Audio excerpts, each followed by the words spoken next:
நம்மோடு தொலைபேசி வாயிலாக இணைந்திருக்கிறார் திருச்சூர் காவல் ஆணையர் திரு இளங்கோ அவர்கள். சார் வணக்கம். இந்த ஏடிஎம் கொள்ளை விவகாரத்தில் தற்போது தமிழ்நாட்டில் ஒரு கொள்ளையன் சுட்டு கொலை செய்யப்பட்டிருக்கிறார், மற்ற கொள்ளையர்கள் இங்கு கைது செய்யப்பட்டிருக்கிறார்கள். இந்த விவகாரத்தில் கேரள போலீசினுடைய நடவடிக்கை தற்போது என்னவா இருக்கு சார்? இப்ப நாங்க டீம் விட்டுருக்கோம் வெரிஃபை பண்றதுக்கும் அந்த ஃபர்தர் லீகல் ஆக்ஷன் எடுக்கிறதுக்கும்.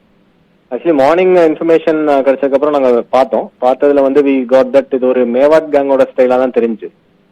அப்போ அதுக்கப்புறம் வி அலர்டட், எங்களோட பார்டர் டிஸ்ட்ரிக்ட்ஸ் அலர்ட் பண்ணியிருந்தோம். தமிழ்நாட்டில் ஸ்பெசிஃபிக்லி கிருஷ்ணகிரி, ஈரோடு, நாமக்கல், சேலம்லாம் அலர்ட் பண்ணியிருந்தோம். காரை கண்டெய்னர்ல ஒளிச்சு வச்சு எஸ்கேப் ஆவாங்க, நார்த் இந்தியன் நம்பரா இருக்கும்னு சொல்லியிருந்தோம். அதுக்கப்புறம் இருக்கிற ஆக்ஷன்லாம் தமிழ்நாடு போலீஸ் தான் பண்ணியிருக்காங்க. சார், இப்போ கேரளாவில் மட்டும், குறிப்பா திருச்சூர்ல மட்டும் 3 ஏடிஎம் மையங்கள்ல கொள்ளை நிகழ்ந்திருக்கிறது. இது ஏற்கனவே இந்த மாதிரி மேவாட் கொள்ளையர்கள் கொள்ளை முயற்சியில் ஈடுபட்டிருக்காங்களா, இல்ல இதுதான் ஃபர்ஸ்ட் அட்டெம்ப்டா?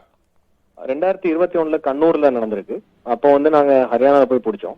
அப்போ அந்த எக்ஸ்பீரியன்ஸ் வந்ததுனாலதான் நாங்க இது மேவாட் கொள்ளையர்கள்னு ஒரு அசம்ஷனுக்கு வந்தோம்.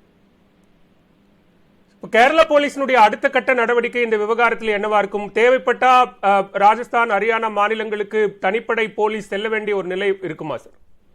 ஃபர்ஸ்ட் நாங்க வெரிஃபை பண்றதுக்காக எங்க டீம் அங்க நாமக்கல் கூட்டிருக்கோம். வெரிஃபை பண்ணிட்டு ஃபர்தர் ஆக்ஷன் எல்லாமே எடுப்போம். இன்வெஸ்டிகேஷன்ல இருக்க எல்லா ஸ்டெப்ஸுமே நாங்க எடுப்போம். இப்போ இங்க கொள்ளை சம்பவத்தில் ஈடுபட்ட 5 பேர் இங்க தமிழ்நாட்டில் நாமக்கல் காவல்துறையினர் கைது செய்திருக்கிறார்கள். அவங்கள கேரள காவல்துறை கஸ்டடியில எடுக்க வாய்ப்பு இருக்கா? இப்ப நாங்க 3 சம்பவம் இங்க, 2 என்னோட டிஸ்ட்ரிக்ட்ல, இன்னொன்னு திருச்சூர் ரூரல் டிஸ்ட்ரிக்ட்ல 3 கேஸ் இருக்கு. யார் எந்தெந்த கேஸ்ல இன்வால்வ் இருக்காங்கன்னு வெரிஃபை பண்ணிட்டு ஃபர்தர் ஆக்ஷன் நாங்க எடுப்போம். சார், தொடர்ச்சியா இந்த மாதிரி வெளிமாநில கும்பல்கள், கொள்ளை கும்பல்கள் மற்ற மாநிலங்கள்ல சைபர் கிரைம் குற்றங்கள், இந்த மாதிரி ஏடிஎம் மையங்களை குறிவைத்து கொள்ளையடிப்பது அப்படின்னு தொடர்ச்சியா ஈடுபட்டு இருக்காங்க. இதை தடுப்பதற்கு காவல்துறை தரப்புல எடுக்கக்கூடிய நடவடிக்கை என்ன? No comments on that. Thank you. நன்றி திரு இளங்கோ. இணைப்பில் உங்களுடைய கருத்துக்களை பகிர்ந்து கொண்டமைக்கு நன்றி. நம்மோடு தொடர்ந்து இணைகிறார் சிறப்பு செய்தியாளர் கோகுல். நீங்க தொடர்ந்து பதிவு செய்யலாம்.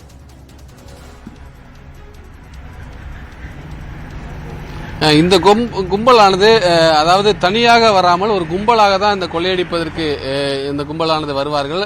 ஏற்கனவே அந்த எஸ்பி சொன்னது போல கண்டெய்னர் மூலமாக கண்டெய்னர்ல கார்களை ஏற்றி சென்று சொகுசு கார்களை வைத்து பகல் நேரங்களில் நோட்டமிட்டு தேசிய நெடுஞ்சாலையில் இருக்கக்கூடிய ஏடிஎம்கள்ல அதிகாலையில் இந்த கொள்ளை சம்பவத்தை இவர்கள் அரங்கேற்றுவார்கள். குறிப்பாக அந்த ஏடிஎம்மில் இருக்கக்கூடிய அலாரத்தை செயலிழக்க வைத்துவிட்டு வெல்டிங் மிஷின் மூலம் ஏடிஎம்ஐ உடைத்து ஏடிஎம் மிஷின்ல எவ்வளவு பணம் இருந்தாலும் அதை எடுத்துக்கொண்டு கொள்ளையடித்து விட்டு தப்பி ஓடுவதுதான் இவருடைய ஒரு முக்கியமான எம்ஓவாக இருக்கும்.